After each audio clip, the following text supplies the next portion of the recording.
शिस्ते दुनिया अज खुदा का फिलबुदान मैं को माशून करा फरजिंदोजाम তাহলে মালিকের আপন বানাও দুনিয়াতে তোমার সব হয়ে যাবে মরণের পরও সব হয়ে যাবে। আমাদেরকে আল্লাহ তাআলা দুনিয়াতে পাঠাইছেন বড় মায়া করে। আল্লাহ কয় রে গোলাম তোরে আমি এই কণ্ঠ দিয়েছি, এই কণ্ঠ দিয়া তুই মাকে ডাকো কোনো বাধা নাই, বাবাকে ডাকো কোনো বাধা নাই। তবে যদি এই কণ্ঠ দিয়ে আমি আল্লাহকে যদি ডাক দাও আমি আল্লাহর কলিজা ঠান্ডা হয়ে যায়। এই জমিনে কিছু মানুষ আছে যারা আল্লাহর এত কিছু নিয়ামত খাওয়ার পর আল্লাহরে গালি দেয়, নবীরে গালি দেয়। কয়েকদিন আগে দেখলাম একটা হিন্দু ছেলেকে আগুনে এরকম পোড়ায় দিলেন। হিন্দু মানুষটাও মানুষ এবং ওসমান হাদি ভাইটাও মানুষ। আজকে এমন একটা মানুষ মরে যাওয়ার পর গোটা দুনিয়ার মুসলমান, গোটা দুনিয়ার উলামায়ে আহলে হকরা দোয়া করে। আর এক বান্দা মরে যাওয়ার পর জনগণ আরো খুশি হয়, আগুনের পোড়ায়। এটাই হলো দুনিয়ার বাস্তবতা। দুনিয়াতেও যদি কিছু ভালো করো দুনিয়াতেও যেমন আল্লাহ সম্মান দেয় আখিরাতেও আল্লাহ তোরে সম্মান দিবেন। তো বলতেছিলাম ওমা মিন দাব্বাতিন ফিল আরদি ইল্লা আলাল্লাহি রিজকুহা। জমিনে আল্লাহ তাআলা আমাদেরকে বানাই পাঠাইলেন একমাত্র গোলামির করার জন্য, আল্লাহর গোলামির জন্য। এই দুনিয়াতে আল্লাহ 18,000 মাখলুকাত বানাইলেন। একমাত্র আল্লাহ মানুষের জন্য এগুলো বানাইছেন একমাত্র, আর মানুষকে বানাইছেন আল্লাহর গোলামের জন্য। দুনিয়াতে হাজার হাজার মানুষ, এত প্রাণী আছে, সবের দিকের দায়িত্ব আল্লাহ তাআলা এই আয়াতে বলেন ওয়ামা মিন দাব্বাতিন ফিল আরদি ইল্লা আলাল্লাহি রিজকুহা। আর আয়াতে বলে ইন্নাল্লাহা ইয়ারযুকু মান ইয়াশা, ইন্নাল্লাহা লা ইয়ারযুকু মান ইয়াশা। ফাকুলতু ইস্তাগফিরু রাব্বাকুম, তোমরা ইস্তিগফার করো, আমি আল্লাহ তোমাদেরকে ক্ষমা করে দেব এবং সন্তান দিয়া সাহায্য করব। তো বলতেছিলাম এই জমিনে আল্লাহ পাঠাইলেন একমাত্র আল্লাহর গোলামের জন্য। এত বিশাল আসমান আল্লাহ বানাইছেন, এত বিশাল জমিন আল্লাহ বানাইছেন। এই আসমানের কোনো খুঁটি নাই, কিয়ামত পর্যন্ত যতদিন এই জমিনে আল্লাহর বলনেওয়ালা বান্দা থাকবে আল্লাহ আসমানের জায়গায় আসমানটা টিকায় রাখবেন। এই জমিনে যেদিন আল্লাহকে বলনেওয়ালা বান্দা থাকবে না আল্লাহ সেই দিনে আসমান আসমানের জায়গায় রাখবে না। তো বলতেছিলাম মোহাম্মদপুর এলাকার মুসলমান যুবক, আল্লাহ মানুষকে বানাইলেন ইবাদতের জন্য এবং আমাদেরকে একজন নবী, আল্লাহ আমাদেরকে শ্রেষ্ঠ নবীর উম্মত বানাইলেন। যদি উম্মতের হায়াত কম কিন্তু অল্প হায়াতে আমলের পরিমাণ অনেক বেশি হবে। যেই নবী দিনের জন্য কত কষ্ট করেছেন, বাড়ি ঘর ছেড়ে নবী মদিনার দিকে বিদায় নিয়ে গেলেন। নবীর জন্মভূমির মায়া, জন্মভূমি ছেড়ে যেতে চায় মনে চায় না। কাফেরের যন্ত্রণা নবী বাড়ি ঘর ছেড়ে মদিনার দিকে বিদায় নিয়ে গেলেন। যেই নবী বাবার আদর পায় নাই, 6 বছর বয়সে মাকে হারাইলেন। বাবাকে তো জন্মের পর নবী দেখেন নাই। ওই এতিম নবী আমার দ্বীনের জন্য পেটে পাথর বেঁধলেন। তাইফের ময়দানে যখন কালিমার দাওয়াত দিয়া হাজির, কাফেরের বাচ্চারা পাথরে মারে মেরে নবীর রক্তাক্ত করে। আমার নবী কয়, ও কাফেরেরা, আমি তোমাদেরকে আল্লাহর পথে ডাকি, আমারে মারিও না। ওই কাফের বেঈমানের বাচ্চাগুলো পাথর নিয়ে রাস্তার পাশে দাঁড়ায়া যায়। নবীর শরীর থেকে রক্ত বের হয়ে জুতা মোবারকে আটকায় গেলেন। আল্লাহ সহ্য করতে পারলেন না। যেই নবীর শরীরে মশা মাছি পড়া হারাম, ওই নবীর পাথরের আঘাত করে। এরপর আল্লাহ তাআলা জিবরিল আমিনকে পাঠায়া দিলেন, কয়ে যাও আমার বন্ধুর কাছে গিয়া বলো তাইফের জমিনটা যদি অর্ডার দেয় তাইফের বাসীকে ধ্বংস করে দাও। জিবরিল আমিন আল্লাহর অর্ডার পাইয়া আমার নবীর কাছে এবার হাজির হয়ে গেলেন। ও রহমতের নবী আমার, আল্লাহ আমারে পাঠাইছেন, যদি অর্ডার করে দেন এই তায়েফবাসীকে ধ্বংস করে দিব। নবী কথা শোনার পর ডাক দিয়া কয়, রে জিবরিল ভাই, আমি একজন রহমতের নবী, আমি মানুষকে জাহান্নাম থেকে বাঁচানোর জন্য দুনিয়াতে কালেমার দাওয়াত দেই। তুমি ওদেরকে মারবা না, কারণ হতে পারে আজ যদিও আমি নবীর চিনে নাই, কিন্তু এমন একটা দিন আসতে পারে তার বংশধর থেকে তারা আমাকে নবীরে মহব্বত করবে, ওদেরকে তুমি মারবা না। ওই নবী আমাদেরকে আল্লাহ দিলেন, যেই নবী এতটাই যে কষ্ট করেছেন, পেটে পাথর বেঁধেছেন, শিয়াবে আবু তালিবের গৃহবন্দী হয়ে গেলেন। 3টা বছর খানা নাই, পেটে গাছের পাতা খেয়ে খেয়ে কাটাইলেন।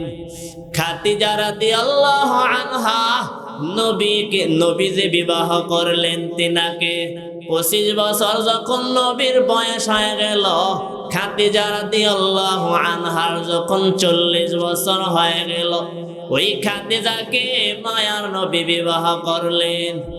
আর যখন খাদিজার ইন্তেকাল, নবী এতটাই যে কাঁদলেন। আয়েশা রাদিয়াল্লাহু আনহা ডাক দিয়া কয়, ও রহমতের নবী আমার, আপনার তো এত আপনি কেন এত কাঁদেন?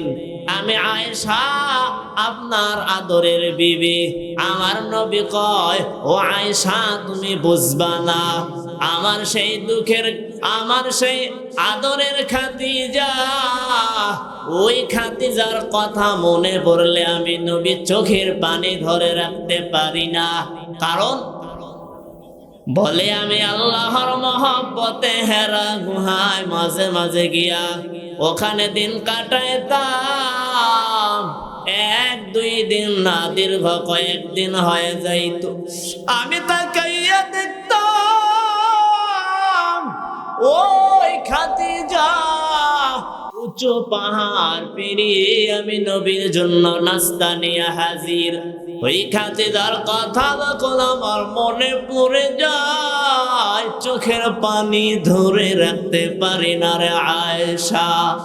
ওই নবী আমাদেরকে আল্লাহ দিয়েছেন, আর আল্লাহ আমাদেরকে দুনিয়াতে পাঠাইয়া আমাদেরকে এত কিছু নিয়ামত দিলেন। এরপরও কিছু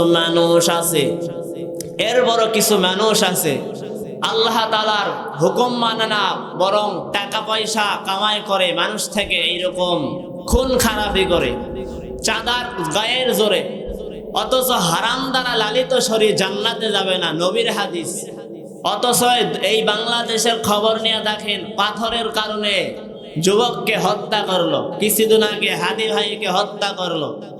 এত হত্যার হত্যা, অথচ আল্লাহ তাআলা কোরআনে বলেছেন একজন মানুষ যদি কেউ হত্যা করে, ইয়া আইয়ুহাল্লাযীনা আমানু কুতিবা আলাইকুমুল কিসাসু ফিল কাতলা, হত্যা করলে একজন মানুষকে ওই হত্যার বদলা তাকেও হত্যা করা জায়েজ কোরআনের আইন অনুযায়ী। অথচ রহ রহ হত্যা হইতেছে, আর একজন মানুষকে যদি কেউ বিনা দোষে হত্যা করে তাহলে গোটা দুনিয়ার মানুষকে হত্যা করার গুনাহ তার আমলনামায় জমা হবে। আর এই হত্যা কিয়ামতের দিন আল্লাহ সর্বপ্রথম বিচার হবে একমাত্র নামাজের, এরপরে দ্বিতীয় বান্দার হকের মধ্যে হত্যার বিচার সবার আগে নেওয়া হবে। তো বলতেছিলাম, হারামদা লালিত শরীর জান্নাতে যাবে না। নবীর হাদিস, আজকে থেকে যারা সুদের টাকা খান, ঘুষের টাকা খান, সুদের টাকা যারা খাবে আপন মায়ের সাথে জিনার গুনাহ হবে। সুদের ৭০টা গুনার স্তরের মধ্যে সর্বনিম্ন গুনার স্তর আপন মায়ের সাথে জিনা। এত বড় একটা নিকৃষ্ট কিয়ামতের দিন আল্লাহ তাআলা কোরআনে বলেছেন, দুই দল মানুষের সাথে যুদ্ধের ঘোষণা দিয়ে দিলেন। এক নাম্বার হলো যারা সুদ খাবে, আর একটা হলো মান আদালি ওয়ালিয়ান ফাকাদ আযানতুহু বিল হারব। সুদ হারাম, দলিল প্রমাণ দাও। কোরআনের আয়াত, ওয়া আহাল্লাল্লাহুল বাইআ ওয়া হাররামার রিবা, আল্লাহ ব্যবসাকে হালাল করে দিয়েছেন, সুদকে হারাম করে দিয়েছেন। আর একটা মান আদালি ওয়ালিয়ান ফাকাদ আযানতুহু বিল হারব, আল্লাহ ওলিদের সাথে যারা দুশমনি করবে আল্লাহ তাআলা এদের ব্যাপারেও যুদ্ধের ঘোষণা দিয়েছেন। তাহলে এই বাংলার জমিনে একটু নজর করে খেয়াল কর, এই জমিনে যারা জুলুম করে তারা বেশি দিন টিকতে পারে নাই। এই দুনিয়াতে সম্মানের চেয়ার পাইতে হলে দুইটা পুঁজি দরকার। একটা পুঁজি হলো ইলম, আর একটা পুঁজি হলো টাকা। টাকা লওয়ারেও সম্মান দেয় এবং ইলমওয়ালাকেও মানুষ সম্মান দেয়।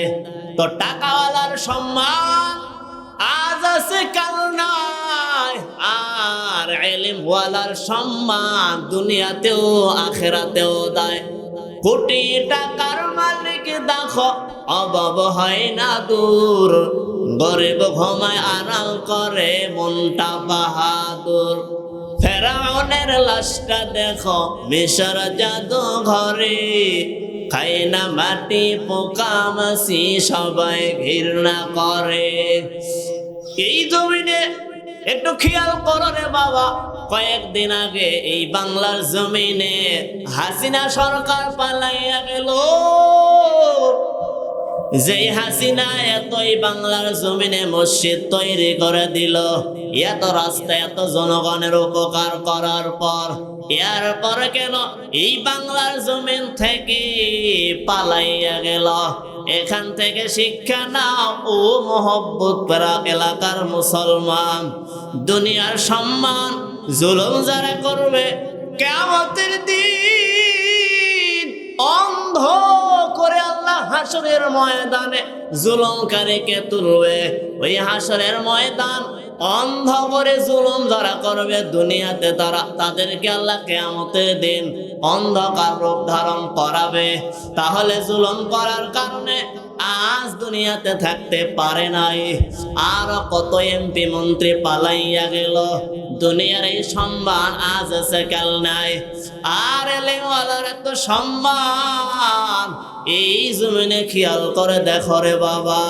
বড় বড় বক্তারা যারা দিনের লাইনে কথা বলে, ওই কত বছর হয়ে গেল, এরপর আল্লাহ তাআলা তাদের দ্বারা দিনের খেদমত নেয়। মরণ পর্যন্ত এইভাবে দুনিয়াতে ওলামায়ে কেরামদেরকে আল্লাহ সম্মান দেয়। কিয়ামতের দিন আল্লাহ তাআলা ওলামায়ে কেরামকে বাদশা বানায়া দিবে। কিয়ামতের কঠিন ময়দান ৫০,০০০ বছর দাঁড়াইয়া থাকা লাগবে। সূরা মাআরিজে আল্লাহ বলেছেন খামসিনা আলফা সানা, হাসরের ময়দান 50,000 বছর হবে। আল্লাহ কোরআনের সূরা মাআরিজে বলেছেন 50,000 বছর কার জন্য হবে? সবার জন্য 50,000 বছর হবে না। দুনিয়াতে 1.5 ঘন্টা দাঁড়ায় থাকা যায় না। হাসপাতালে যদি যাও 1 ঘন্টা দাঁড়াইয়া থাকা ধৈর্য কুলায় না। অথচ হাসরের দিন 50,000 বছর, এত একটা দীর্ঘ সময় আল্লাহ দাঁড়ায় রাখবেন তাদেরকে যারা গুনাহগার, যারা নামাজ পড়ে নাই, যারা রবের বিশ্বাস করে নাই। আর যার যেমন ঈমানের পাওয়ার, আল্লাহ তাকে দিনকে তেমন ভাবে সংক্ষেপ করে দিবে। যার যেমন ঈমানের পাওয়ার, তার দিনটা তেমন ভাবে ছোট মনে হবে। এজন্যই আল্লাহকে আপন বানাও। নবীর হাদিস ওয়ান আবি হুরায়রা রাদিয়াল্লাহু আনহু قال قال رسول الله صلى الله عليه وسلم لا يلج النار من بكى من خشية الله। আবু হুরায়রা রাদিয়াল্লাহু থেকে বর্ণিত নবীর হাদিস, মান বাকা মিন খাশিয়াতিল্লাহ, যে ব্যক্তি আল্লাহর ভয়ে ক্রন্দন করবে, লা ইয়ালজুন নার মান বাকা মিন খাশিয়াতিল্লাহ হাত্তা ইয়াউদাল লাবানু ফিজ যারঈ ওয়া লা ইয়াজতামিউ আলা আবদিন ফি সাবিলিল্লাহি ওয়া দুখানু জাহান্নাম।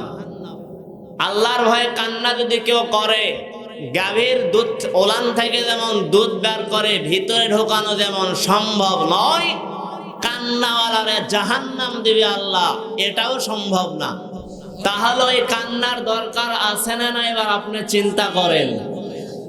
ফালইয়াযহাকু কালিলা ওয়ালইয়াবকু কাসীরা, কম হাস, বেশি বেশি কান্না কর। কান্নাওয়ালার এত দাম। আল্লাহর কাছে দুইটা জিনিস এতটাই যে পছন্দনীয়, অধিক প্রিয়। একটা হলো চোখের পানি, আর একটা হলো শহীদের রক্ত। চোখের পানিওয়ালার এত দাম, কিয়ামতের দিন যখন জাহান্নামকে 70,000 ফেরেশতারা টানায় রাখবে, জাহান্নামের পর সামন দিকে আগাইয়া যায়, বিচার না শুরু হতে জাহান্নামকে ধরে রাখতে পারে না। আল্লাহ বলবে, ও ফেরেশতারা ভালো করে ধরে রাখো, জাহান্নাম যেন সামন দিকে না আগায়। ওই কঠিন ময়দানে নবীরা পর্যন্ত বেহুশ হয়ে যাবে। আমার নবী সেজদায় পড়ে কান্না করবে আর বলবে, ও মালিক, আজ যদি আমার একটা উম্মত জাহান্নামে যায়, আমি নবী জান্নাতে যাব না। আমার আল্লাহ এই দৃশ্য দেখে বলবে, হে বন্ধু, মাথাটা উঠাইয়া নাও, আমি কথা দিলাম আপনার একটা উম্মতরেও জাহান্নামে দিব না। 70,000 ফেরেশতা জাহান্নামকে টেনে ধরে রাখতে পারে না, সামন দিকে আগায়। ইয়ার এই এমন সময় আল্লাহ তাআলা ফেরেশতাদেরকে একটা কুদরতের পানি দিবে। ওই পানি ছিটায়া দিবে জাহান্নামের গায়ে। জাহান্নামের গায়ে পানি ছিটা দেওয়ার পর জাহান্নাম পেছনে যায়। এবার বান্দা জিজ্ঞাসা করে, হে মালিক, এই জাহান্নামকে 70,000 ফেরেশতারা ধরে রাখতে পারে না, এটা কেমন পানি? যেই পানি দেওয়ার পর জাহান্নাম আবার পেছনে দৌড়ায়। এটা কি দুনিয়ার আমি হায়াতের পানি, নাকি জমজমের পানি, নাকি দুনিয়ার কোন সমুদ্রের পানি? আল্লাহ বলবে, না না, এটা দুনিয়ার কোনো পানি নয়, আবে হায়াতের পানি না, জমজমের পানি না, সমুদ্রের কোনো পানি না, এটা আমার গুনাহগার উম্মতের চোখের পানি। ও চোখের পানিওয়ালা যুবক, আপনার কপাল কত ভালো রে বাবা। আমি একটু আপনাদের কাছে দোয়া চাই। ও এলাকার মুসলমান, আল্লাহ তাআলা আপনাদেরকে সন্তান দিয়েছেন, কারো 3টা ছেলে, কারো 2টা মেয়ে। একটা ছেলেকেও কি মাদ্রাসায় পড়াইয়া কি দিনের শিক্ষা দিতে পারবা না? একটু মাথা আল্লাহ করে দিয়েছেন, একটু মাথা দিয়ে চিন্তা কর। এই দুনিয়াতে যত খুন খারাপি হয়, যত তালাকের ভেজাল হয়, যত হত্যার বিচার হয়, যত জুলুম, যত নির্যাতন হয়, এগুলো একটু খেয়াল করে দেখ। সব যাদেরকে দিনের শিক্ষা নাই তাদের দ্বারা এমন কাজ হয়। অতএব সন্তানটাকে দিনের শিক্ষা দাও। সন্তান তোমার ডাকাত হবে না, সন্তান চোর হবে না, সন্তান লম্পট হবে না। ওই সন্তানকে দিনের শিক্ষা দিয়া কবরে যাইও, কারণ কবরে যাওয়ার পর দুনিয়াতে 3টা জিনিস বাকি থাকে। একটা হলো মরণের পর বান্দার সমস্ত আমল দরজা বন্ধ হয়, কিন্তু 3টা জিনিস সে কবরে বসে বসে কিয়ামত পর্যন্ত পেতেই থাকে। তার মধ্যে একটা হলো দুনিয়াতে যদি কোনো ভালো কাজ করে, ধরেলেন একটা সুন্দর একটা ফলের গাছ লাগাইছে, অথবা ইসলামের একটা বই লিখেছে, অতএব দুনিয়ার কোনো একটা ভালো কিছু যদি করে যায়, ভালো কিছু ইসলামের বই অথবা দিনের ইলম এইরকম কিছু লিখে যায়, তো সে মরণ পর্যন্ত কিয়ামত পর্যন্ত বসে বসে সব পেতেই থাকবে। এরপরে যদি কেউ দিনের ইলম শিক্ষা দেয়, তো দিনের ইলম শিক্ষা এরকম যত কিয়ামত পর্যন্ত এরকম সব পেতেই থাকবে। এরপর যদি কেউ নেককার সন্তান দুনিয়াতে রেখে যায়, এই নেককার সন্তান তার জন্য দোয়া করবে সেই রকম মরণ পর্যন্ত। নেককার সন্তান যতদিন দুনিয়াতে আছে এর সব আল্লাহ তাআলা কবরে এরকম বসে বসে দিয়ে দিবে। তাহলে আমাদেরকে দুনিয়াতে প্রথমে বলেছিলাম আল্লাহ তাআলা ইবাদতের জন্য পাঠাইছেন এবং কিছু আমলের কথা বলেছিলাম।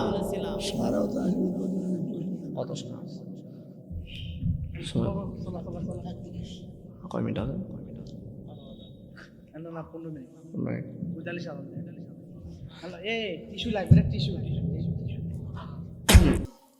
কিয়ামতের দিন আল্লাহ তাআলা এরকম নূর বন্টন করবে বান্দাদেরকে। আল্লাহ ফুলসিরাতের রাস্তা এরকম চুলের চেয়েও চিকন, খুরের চেয়েও ধার হবে। যেই ফুলসিরাতের রাস্তা চুলের চেয়েও চিকন, খুরের চেয়েও ধার।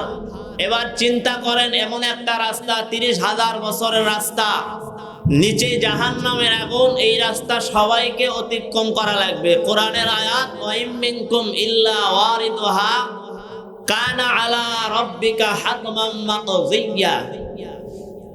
এই আয়াতে আল্লাহ তাআলা বলেছেন ফুলসিরাতের রাস্তা সবাইকে অতিক্রম করা লাগবে। তো বলতেছিলাম আল্লাহ তাআলা হাসরের ময়দানে নূর বন্টন করবে। কাফেররা বলবে একটু দাঁড়াও, আমরাও একটু পার হতে চাই তোমাদের নূরের আলোর দ্বারা। মুমিনারা বলবে পেছনে যাও। এই কথা শুনিয়া কাফের এবার পেছনে যখন যাবে, দেওয়াল পড়ে যাবে, পার হতে পারবে না। ওই ফুলসিরাতের রাস্তা আল্লাহ কাউকে বিদ্যুতের আকারে পার করে দিবেন।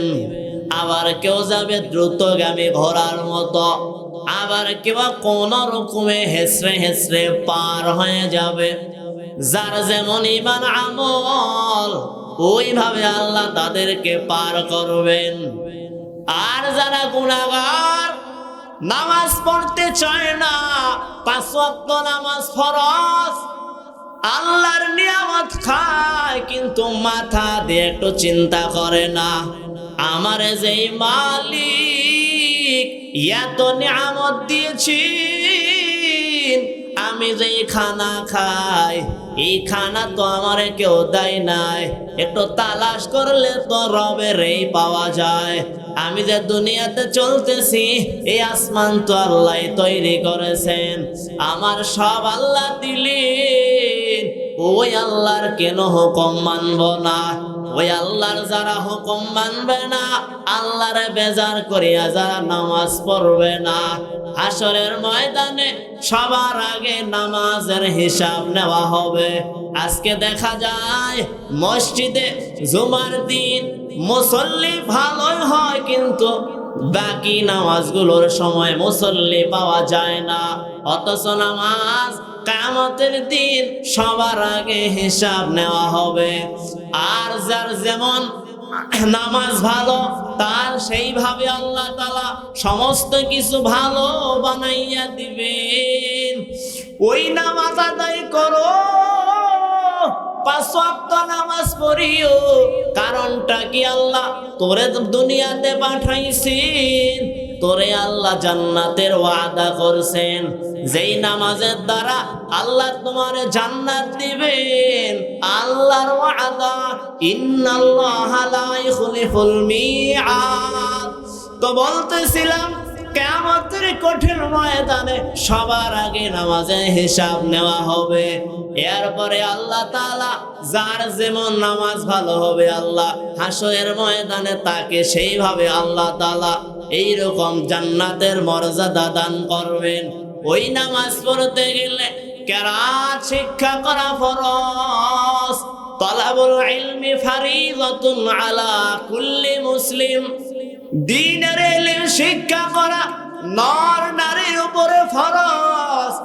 দ্বীনের ইলম নামাজ পড়তে গেলে সূরা ফাতিহা যদি কেউ শুদ্ধ করতে না পারে নামাজ হবে না। অথচ বৃদ্ধ হয়ে গেল, 80 বছর বয়স হয়ে গেল, এখনো কালিমা শুদ্ধ করতে পারে নাই। নামাজের 51টি সুন্নত এগুলো জানে না। এজন্য দুনিয়াতে প্রথমেই বলেছিলাম ইবাদতের জন্য তোরে বানাইছেন। এত নিয়ামত দেওয়ার পর আজ থেকে তওবা করে ওই আল্লাহকে রাজি খুশির উদ্দেশ্যে নামাজ আদায় করিও ও এলাকার মুসলমান। আর নামাজ পড়তে গেলে কেরাত শিক্ষা করা, শুদ্ধ করা দরকার। কারণ হাসরের ময়দানে এমন একটা কঠিন হালাত, আল্লাহ যাদেরকে নামাজ দুনিয়াতে যারা ঠিক মতো আদায় করেছে, আল্লাহ হাসরের ময়দানে ঘোষণা দিবেন, আমার মেহমানেরা কই?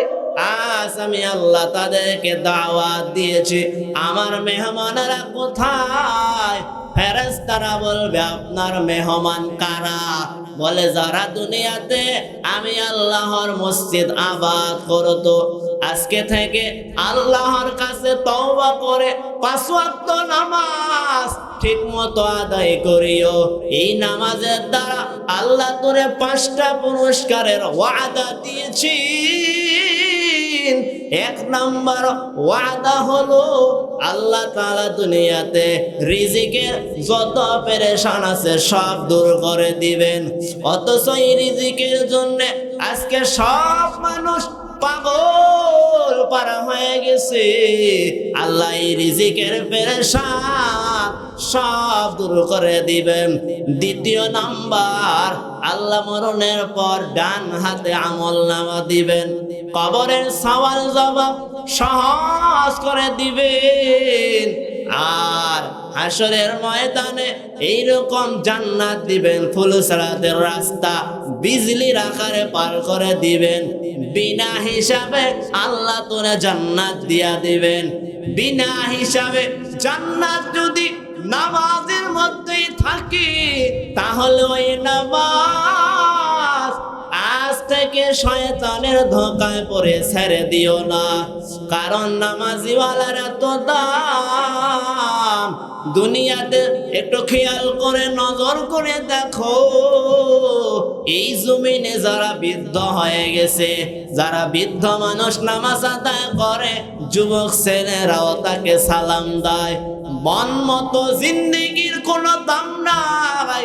আল্লাহ যেহেতু এই দুনিয়াতে ইবাদতের জন্য পাঠাইছেন, তাহলে ওই আল্লাহকে বেজার করে কবরে যাওয়া ভালো আমার জন্য হবে না। কারণ আল্লাহর বানানো জান্নাত, আল্লাহর বানানো জাহান্নাম।